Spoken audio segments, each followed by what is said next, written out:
Hello and welcome to Ask Tab About Business. I'm Rom Gayoso, co-host. Today is very, very special. We're doing a roundtable for the VC APAX Conference. So first and foremost, thank you so very much for your being here with us. I know your time is very important, and I'm the guy who makes sure it is invested wisely. Remember, if you're watching the show via Futures Television, the home of the future on television, or listening to the show via Radio Futures, the wave of the future on radio, you too can be part of this conversation. You can access this information on our website, that is www.futurestelevision.com, and on Deb's channel on www.futuresnetwork.tv. So don't be shy. Today, our topic is the spirit of women entrepreneurs. So let's celebrate the spirit of women entrepreneurs and delve into the journeys of visionary women who are shaping the business landscape. Join us as we explore the triumphs, challenges, and insights of female entrepreneurs who dare to dream big, break barriers, and carve their paths to success. From startups to seasonal leaders, our guests share their stories, strategies, and wisdom, inspiring and empowering women entrepreneurs everywhere. So get ready for an engaging conversation that highlights the power, resilience, and innovation of women in business. Well, there's a lot to talk about on this topic, but when you know more, now you have someone to talk to. But first, let me say a few words about the show. This talk show is broadcast every other Thursday at 11 a.m. Central Time, where I join Deb Dietz to discuss a variety of business topics. So, no matter what your venture is, you will certainly have questions. So, let me say a few words about our host, Deb Dietz. Deb has a long and distinguished career as a coach, mentor, and through her awesome training programs at SMB Digital Education, she has enabled many entrepreneurs to follow their dreams. And that's exactly what I like about her, her ability to deliver practical advice to help you solve real problems. If you have a business question, let's ask Deb. Well, without further ado, let's welcome Deb Dietz, star of the show and host of Ask Deb About Business. Hey, Ram. Hey, Aliza. Good to see you today. Hi there, very nice to see you. Wonderful. And I'm so glad that we've got our attendees of our conference watching us today. I wanted to welcome everyone to the show. Our show really focuses on emerging trends, challenges, and opportunities that face small to mid-sized business owners, business leaders, business professionals, and we invite experts on our show to talk about those topics. And today I'm really, really excited that this is a special discussion, really focusing on women entrepreneurship, and then speaking with our very special guest, Aliza Naon. Very, very delighted to have you with us and sharing your story with our attendees, and all in the spirit of women entrepreneurship. So thank you so much for being with us. Thank you for having me. It's a great pleasure. Okay, so let me say a few words about Aliza. So she's a small business advocate and a process and automation specialist that helps small business owners streamline their workflows with efficient processes and automation. She audits your current processes, she designs recommendations to improve performance, she helps you implement, and she provides ongoing improvements. So Aliza, welcome to the show. It's wonderful to have you here. Thank you, Rom. It's really nice to be with you again and be here. This is wonderful, and again, this is you're joining us from Israel, and so we are have you all deep in our hearts and thinking of you and wishing you all the best, and really appreciate you taking the time today to speak with us and our attendees. And I really love to start our shows with our guests really sharing their stories, introducing themselves, and because it's really the personal stories that we can all relate to. And you have a very special story to share with us. So, you are, an advocate of small business owners in Israel. You are a business owner. Take us through your journey. How did you start your business? What was the impetus for you doing so? And then tell us about the formation of Small Business Israel and your work there. Yes. So it might be a bit different than most people. I never dreamt about being an entrepreneur. I really became an entrepreneur, I would say almost because I didn't have a choice. I used to be a trader. I have a background in finance. That really is my base. And when I moved to Israel almost 12 years ago now, my whole plan was to actually find a job in my industry and continue within um, the banking industry and within investment banking. And to my surprise and a little bit disappointment, I couldn't find a job. It was very difficult. It's a difficult market here, especially if you don't necessarily have Hebrew. And so, after looking for a job for a while, my husband, who is an entrepreneur, told me, you should open your own business if you can't find a job. That's might be a good opportunity to do that. So I started with something very different. I was in the health industry, and few years within it, came Corona, the health industry. I mean, it was alternative health, completely closed. And so I had to find and reinvent myself. Um, by then, I really, really appreciated being an entrepreneur, being my own boss, choosing my clients. So I really wanted to stay within this framework of work. And I needed also something to do from home. So kind of looked for what I could do that would make sense, also based on my former background, and decided to open Smart Biz Ops, which is the current company I'm running. Um, it's really started very, very organically. I found one client and then another client, and then very, very slowly, I'm very much into gentle business running, and that's, I think, for women in business, something that's very important. Maybe not always, um, appreciated for what it is.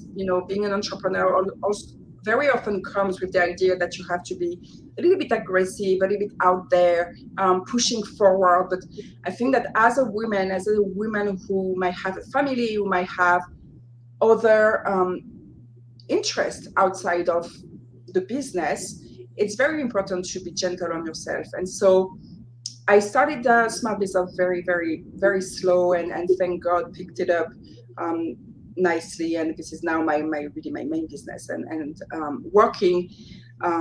So this is a little bit about the background of the business. Now, Small Business Israel, which is what I advocate for on a voluntary basis, really started on the 7th of October. Within a few days of the 7th of October, um, I think pretty much everyone here very, very fast realized that economy is going to be hit. Um, Hardly or not, that was to be seen, but would take some kind of hit, because in Israel, very much you have the idea of the summer, and after the summer you have the holidays, and after the holidays business picks up, and really after the holidays it was supposed to be October the 8th. So we kind of everyone was waiting for this time, and it actually kind of stopped a little bit. October 7th stopped, and for a week, about a week, there was no business, no business talk, no business calls, no business. Everything really stopped, and I realized that we need to pivot, and we really need to get help from outside of Israel. And so that's the idea of Small Business Israel was to create, and is still to create, a directory of small businesses based in Israel who need support and clients outside of Israel. So that was the whole idea, and this is still ongoing. This is a snapshot of Small Business Israel. We have people helping, also making some posts and making the directory known, and this is still very much relevant, which is kind of also the query was the question at some point, is how long are we going to need this type of advocacy for small businesses in Israel? But unfortunately, this is very much relevant and current, especially with what happened within the last few days. We still don't know where the economy is going to go, and a lot of businesses here really rely on other businesses or people outside of Israel to really help bringing business here and revenue. Well, I applaud, your efforts here. It's interesting that I think through, when when adversity happens to us, we have to find a way. We have to find a way forward, right? So it's like you recognized a real need here, and we're very quick to adapt and really focus on putting together this database to advocate for business owners in Israel, to support them. It makes me think about what happened with the pandemic and just what happened with business in general all over the world. And people had to find maybe a new way forward. They had to reinvent themselves. And so you were able to do that and do it very, very quickly.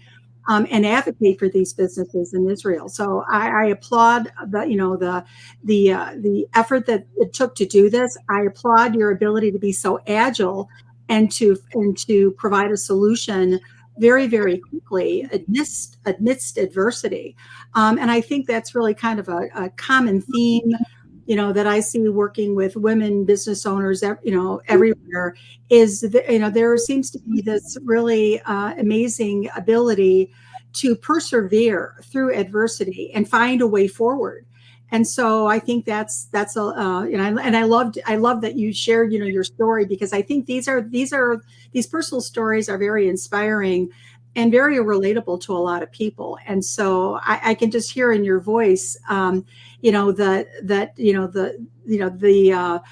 you feel about this, and that the commitment that you have, and that you should be very proud of this. I would imagine and you tell me. I mean, I look at what you've done and think of this as a significant milestone on your journey, that you should be very proud of. Is that fair? You should be proud of what you've done here. I think that is, but there is something with pride, is that you have to stop and look at what you've done to really realize what you've done. And that's something that I don't do so often. But I do really appreciate people coming to me and saying how they got business out of the directory, or how just the initiative to move forward really pushed them to continue. Because there is a lot of, I'm very blessed that my coping style is really getting busy, right? If I'm going through something difficult, I will keep myself busy. So I will find something to do. But it's not the case for everyone. Everyone has a different coping system. And for people who had a hard time really to push their business forward, seeing this initiative, I know has been some motivation. And that's really where I take the pride, is for people who told me, really, it helped me continue where I was actually frozen. And I had a few people coming back with that. And that's for me, it really is the essence of this work, is trying to get people to move forward and continue to have business, even though the situation is difficult. It's interesting. I think there are a lot of people out there, myself included, who actually had to pivot and change my business model of my business completely. After what happened, I was a consultant for many, many years. And when the pandemic happened, me, like many other coaches and consultants, saw, some real significant changes. We couldn't get on airplanes. We couldn't travel to work with clients. And so we had to think about, it's interesting. You kind of alluded to this, is what do you know? What can you do? And you look at, within yourself to see what your strengths are, where you can add value, and maybe look for a new opportunity for yourself, or create a new opportunity for yourself. And so I think, your story is very relatable to a lot of people, because people really had to make a turn and pivot in many cases. And so the fact that you shared your story, I have a personal story that is somewhat similar in that, and then many others. And so I think it's this, many of us are on this journey of entrepreneurship, and we're hitting challenges everywhere we go. But we have to be resilient, and we have to be mindful of what do we know, what can we do, and how can we move forward and possibly reinvent ourselves. And so I think that that's very inspirational to a lot of people. You talked also at the beginning of our discussion here about your personal life. And and of course, as a woman entrepreneur, there's a balance there, right, between your professional life and your personal life. So how do you personally balance the two, where you maintain kind of equilibrium when it comes to work and your home life? Well, I have a few. I would say I have a few systems, right? Because this is my vocabulary.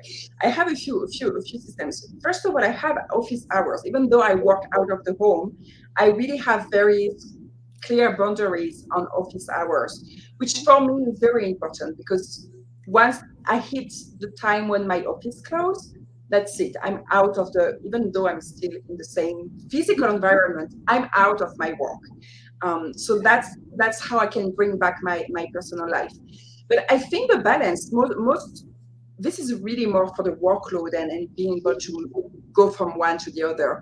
But where I think is very difficult and where I'm really into gentle business running, that's why I was saying, is that people tend to expect, to be always 100% of their best, and this 100% of their best being always the same thing. And I think when you are women and you are a business owner, actually, with something outside of your business, right? Some sort of life, some sort of other activities that you have to balance, your 100% is not always going to be the same every day, right? Your 100%, you're always trying to do your best, but it's not going to look the same every day. And I think to really be successful and to really enjoy the entrepreneurship journey, you have to really accept that your best is going to be different.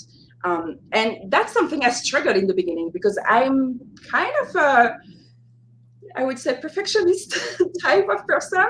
And it really was very difficult for me to just accept that. But once I really accepted it, that really made it much easier. Um, that was a big piece for me, for to be able to really enjoy the entrepreneurship, is to accept that part. Yeah, very, very interesting. We're here at VC APAX conference, and the conference is the real focus on business education, and it's interesting, as this is the third conference now that we've hosted, and have really became aware that the business education is important in bringing on experts in their field, but we added a lot of health and wellness related content as well. And that's somewhat new. From example, from our first conference, we added some new health and wellness education and speakers. And why do we do this? Because we are human beings, right? So at the end of the day, we are business owners, and we have to be mindful of that. But we also have to take care of ourselves and take care of our families. And so we started thinking about looking at the person, the human being, from a 360-degree view. Providing education about business, certainly important, but making sure that you're in the right mindset, that you have the right boundaries in place, that maybe you're really, that you have the right work-life balance going for you, and being mindful of that and putting those boundaries in place. And so thank you for sharing that, because that's really, really important. You can only take care of your business, support your clients, if you are healthy and you are taking care of yourself, and that you feel that you're taking care of your family, and everybody's in the right place. Then we could be more effective while we're at work. And so I think that's really, really important. So thank you for sharing that as well. So tell me about what you're thinking about for moving forward for your business. What are your plans now, say, for the remainder of this year, maybe next year? How have your strategies changed? You're working, you're living in an area of conflict in the world. How do you, looking out at the future a little bit, what does that look like for you? So this is interesting because for my business, there is always a trend going on, which usually matches what I'm thinking. So it's kind of happening at the same time, in parallel. And right now, my focus is more on kind of coaching. It's a process coaching. It's explaining and training business owners how to approach processes, how to optimize processes, how to work with the team. And as I was starting to think that really is, the the goal I would have to have by the end of this year is to have more of these clients. These clients actually started to come. So it was very, very interesting. It goes with the idea of this has been this, this past 6 months here have been very difficult, I think, for everyone. And everyone who is running a business really needs some sort of, I would say, hand holding, not just hand holding in a sense of, not in a patronizing way, but in a way that people need support and a little bit of extra support. And this is really something that, I'm seeing the business doing. I actually have an initiative I'm working on now, which is called Run on Lemonade, which is for people who are running businesses with extra challenges. So countries in war, or some limitation. So this is I would say in the cooking. I love that, because we can't, we all need help, right? So, I mean, it's a very, it's the path that we're on as entrepreneurs. It's so much easier when you have a support network in place and maybe have, a mentor or a coach working with you. So, thank you for sharing that as well. It's, I talk about a lot about the ticket booth of entrepreneurship. We're all on the ride together, right? There's a reason why we're on this ride of entrepreneurship. And there's, a spark that brought us, to start businesses. There's fear associated with with running a business, just because of all the unknowns. But it's a lot easier when you're on that path with a support network in place. And so I applaud, your focus on coaching and providing mentorship. I'm also really interested in the actual work that you do when it comes to process and operations and process improvements. And it's kind of interesting because as many of the people that are attending our conference that are watching right now, are, they are focusing on their businesses. They're doing their work. They have their internal processes in place. And many of them, and what we find is many of the challenges that they experience are they're dealing with redundant processes, or their workflows are inefficient. And so can you speak a little bit about that work that you do with helping people, improve their process, their internal operations? What does that work look like when you're working with a client? Yes, it's a work as a partnership, right? So if it's always start with an audit of the processes, the current processes. Obviously, if clients already have SOPs written, standard operating procedure written, it's much easier. But otherwise, it's a series of interview. I really interview every single person of the department or the company. If it's a company, I usually work with smaller type of company just for that purpose, because I can really interview everyone. And out of the interview, you really picked up. First of all, you picked up also not just the process part, but also what interests me is where they feel the difficulty, right? Because the feeling of difficulty usually really has a source in the actual process. So I'm always very interested into how people feel about their process, because it reveals a lot.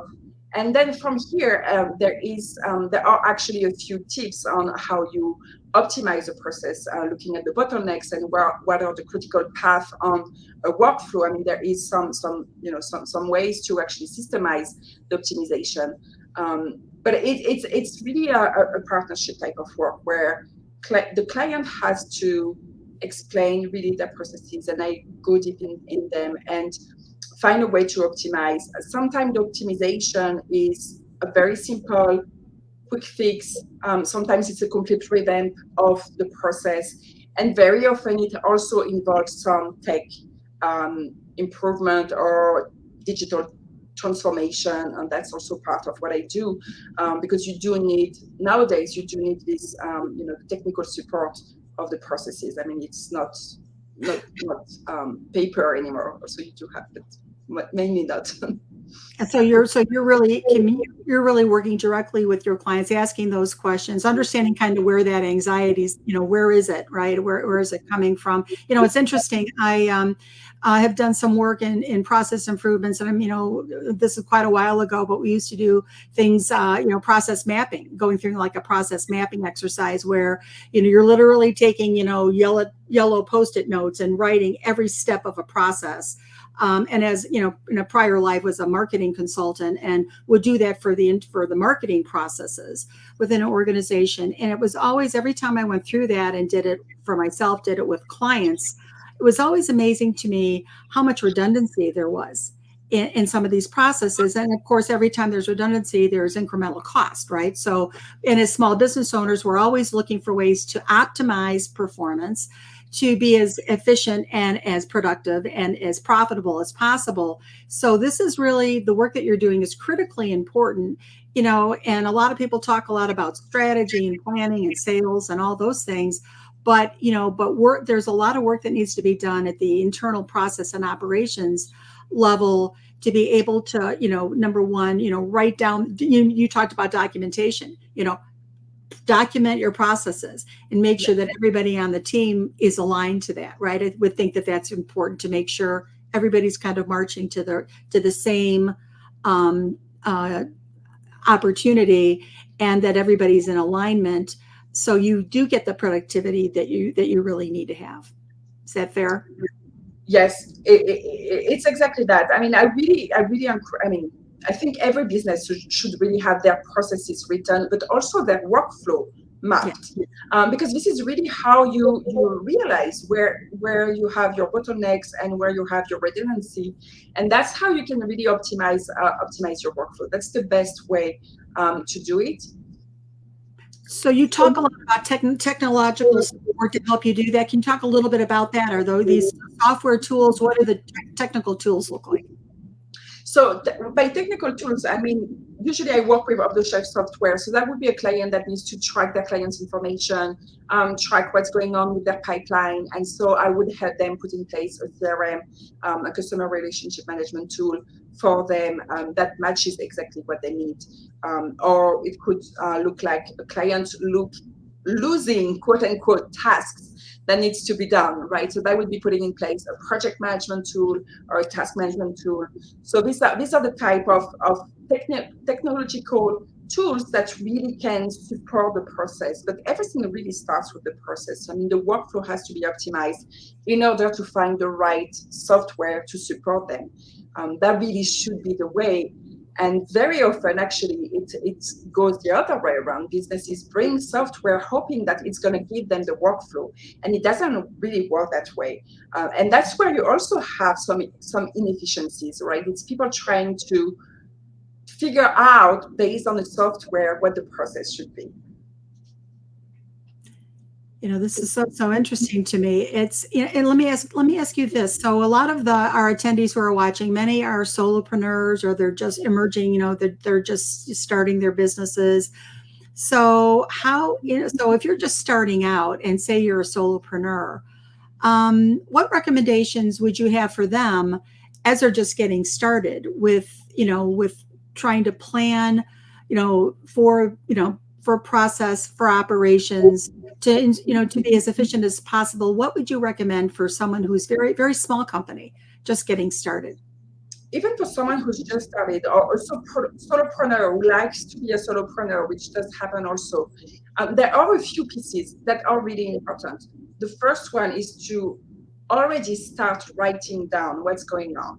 Right. So my recommendation is always, if you are doing a task, you're going to do at least another 2 times because you're trying a new offer or something, or you having a new product out.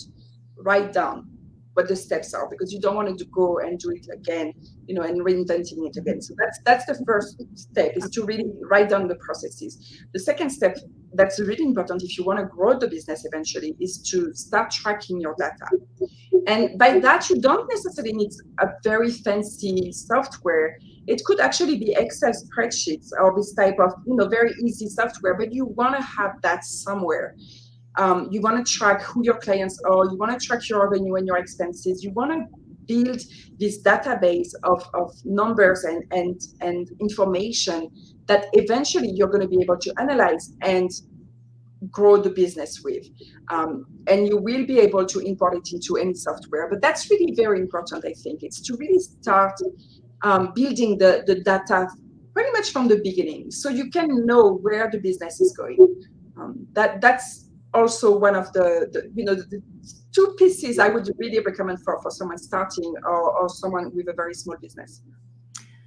Well, I appreciate that, because our show is all about practical advice and practical guidance to our viewers, and so I always like to make sure that they have key takeaways, things that they can do this afternoon, by hearing our guests speak, and I appreciate you sharing that about the documenting the processes, document the current state, the work that you're doing now, write it down. And because you want to find ways, so I think if it's written down, then you can, review that and maybe look to make improvements, because this is really about continuous improvements, right? Moving forward so that you can be more efficient and you can ultimately be more profitable and serve your customers more efficiently, all those good things.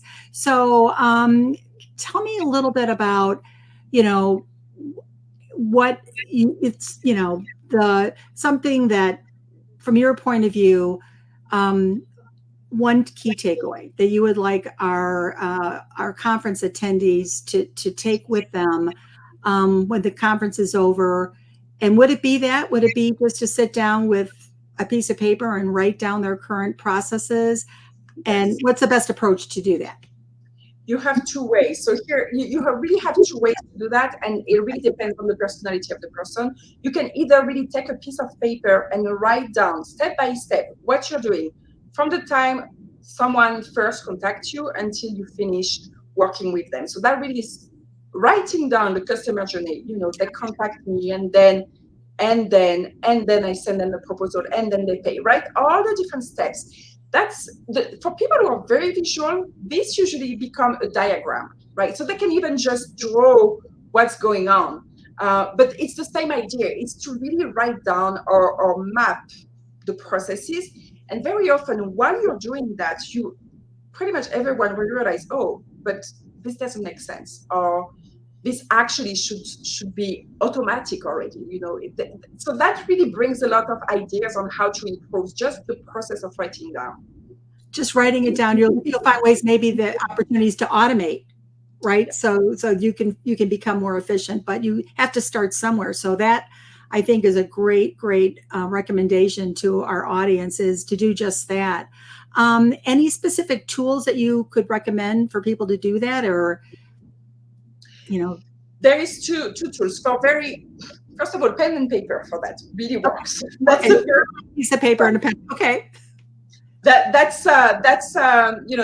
works also. But otherwise, there's a tool called Miro, which is a tool to draw diagram, which is very nice. And you also have that in the Google Workspace. You can use the Google Slides to draw your process. And that's an easy way to start, because these are tools that usually people have access to. That's what. Oh, well, thank you. This was a great conversation, and I, we appreciate you sharing your expertise. And I think this is a really important topic here about process improvements and automation. And you have to start, even though if you're a small business owner, you can do this. And then by doing so, find ways to make improvements, find ways where technology can help enable those improvements. So I wanted to thank you so much for sharing that with our audience, and again, sharing about your advocacy work with Small Business Israel. And again, that's another, I think, takeaway for our audience is pay attention to what's happening outside the four walls of your business. Pay attention to the world around you and look for those opportunities and where you can add value. Because I think your story and your work with Small Business Israel came from your ability to do that.